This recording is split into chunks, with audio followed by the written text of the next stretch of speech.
So, what are the four levers for a great leadership team? In my previous 5-minute growth tip video, I shared some tips for developing a successful strategy to compete and thrive in your market. Yet, developing a great strategy and executing it takes more than a framework. It takes a high performing leadership team, and that in turn requires high performing leaders. And so, the people challenge for CEOs, presidents, owners, and entrepreneurs is that you've likely had department heads on your team that didn't meet your expectations, or they were poor leaders. It can be frustrating to be repeatedly disappointed or to have to continually push, cajole, or just grin and bear it. Yet it's entirely feasible to resolve these headaches and actually to prevent them from happening in the first place. This is about ensuring that on your leadership team, you have the right people in the right seats doing the right things in the right ways. And the key to getting it right is not to start by looking at the people. The first thing to do is to define the right seats, the right things, and the right ways, and then to ensure we have the right people that fit what we need. So, starting with the right seats, we first want to ensure that we have the right seats, the right roles needed on your leadership team. This usually includes some common functional roles like marketing, sales, operations, accounting, finance, HR, technology, etc. Now, keep in mind that often leadership team members in mid-sized companies need to play more than one role. Certain functions don't need a full-time leader just yet. By thinking of it this way, we can identify what functional roles are being played by each leader and whether the right roles exist on the team. It may be that certain roles don't exist that need to, or a role has been left unfilled.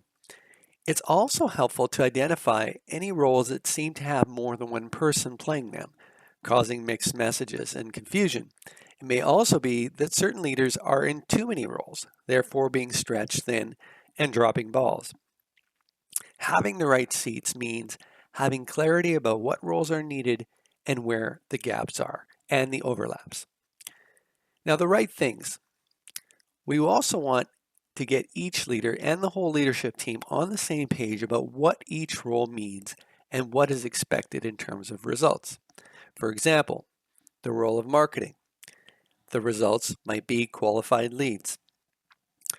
Now, it's best if these results are quantified with metrics and specific targets. For example, 50 qualified leads per month. The results, metrics, and targets are the productivity side of each role. The right things will also include the big changes and improvements that need to be made within each function over the course of the year and or the quarter.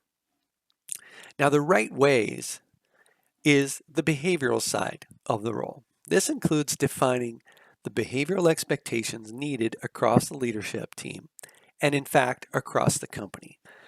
These behaviors are captured in our core values. These core values distill the essential behaviors expected of everyone in the company, including the leadership team members. This is what enables great teamwork, productive conversations and problem solving, developing a strong strategy and execution plan, and then coordinating to execute. Clarity on core values is also critical because leaders living them is one of the main ways the company's culture is brought to life among employees. Now, getting the right people right. With productivity and behavior expectations clear, we want to ensure that we have the right person in each seat.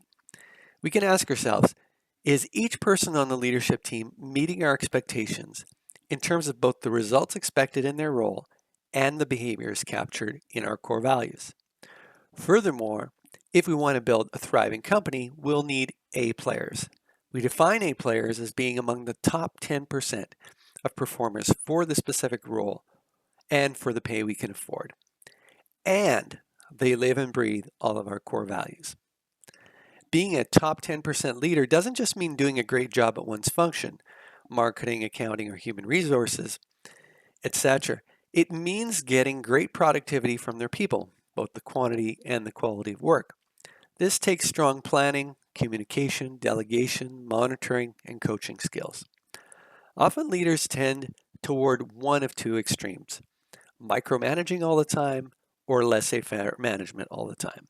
Strong leaders will stay involved enough to monitor and be supportive, while at the same time letting experienced employees use their skills, be self-sufficient, and take initiative. A-player leaders create an environment in their department that inspires employees to perform at their best. Now, the challenge of behavior change. When it comes to leaders who don't live our core values, it's often a dead end because a person's values can't really be changed. People behave according to what they believe. If they grew up believing that learning and adapting is valuable in its own right, they'll learn and adapt on the job. If they believe that tradition and duty and compliance are noble, they won't behave in adaptable ways. If they don't believe in one of our core values, there's often not much we can do about it. We can coach them on that core value, and they may start behaving more in alignment with it for a while, and if so, that's great. It's worth giving it a try. But often, they'll slip back into their old habits. This means that often, a leader that isn't living one or more of our core values never truly will. And so they'll never be an A player, at least not in our company. Now, how do we address the gaps? As CEOs, presidents, and owners, we can often be hesitant to let a leader go who doesn't fit. Our underlying concern is often that maybe we weren't clear on expectations, or maybe we didn't coach the leader enough or very effectively. So it can be reassuring to start by establishing clear expectations and providing better coaching where needed. At the end of the day, the leader may still not meet our expectations, but at least we'll know that we did what we could to support them. A good practice is to, every quarter, ask ourselves how each of the members of our leadership team are performing, both in terms of the results expected and the core values.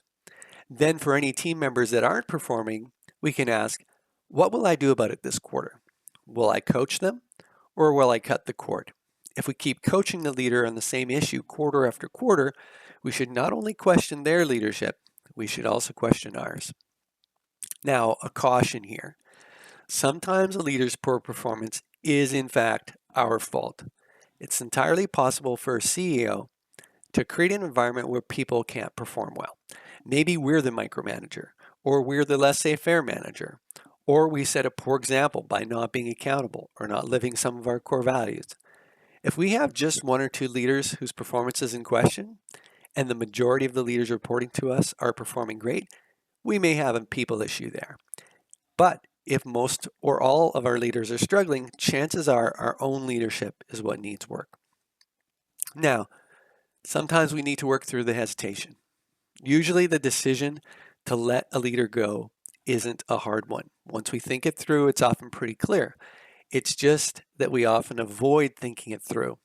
We avoid it because of how it feels. It's sad, it's disappointing, it's nerve-wracking. We can feel guilty or like a failure. If we acknowledge, accept, and process those feelings, we can then face the facts of the situation and come to a logical and firm conclusion. This can usually be tackled with some pros and cons thinking, considering all the impacts on the leader, on both the culture and the performance of their department, the leadership team, and the company as a whole. Now, replacing a leader can seem tricky. It's one thing to realize and accept that a leader has to go. It's another to feel confident that we can successfully replace them with an A player. If you're concerned about this, you probably have a recruiting and selection problem. And you're not alone. The average hiring process in North America picks an A player only 25% of the time. Implement the top grading or A method for hiring process and you'll notch that up to 80 or 90% success rate. Replacing a top-level leader is a great reason to make that change in hiring process. You'll get two trees with one stone, an A-player leader and a drastic improvement in your hiring process.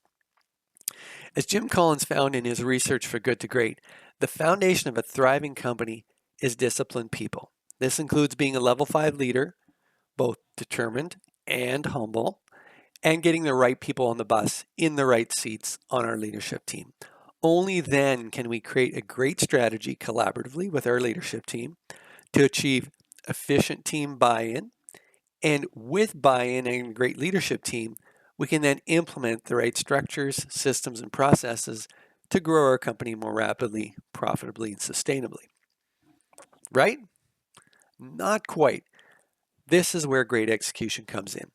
In my next 5-minute growth tip video, I'll share the common challenges with executing a strategy and the 3 key execution disciplines to minimize drama and maximize profitability.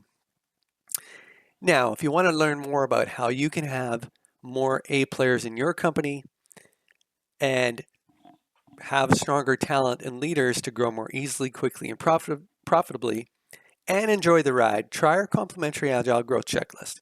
It's a self-service questionnaire that takes 5 to 10 minutes to complete. You'll receive the checklist with your responses immediately. Within 24 hours, you'll receive a compiled report highlighting areas to improve.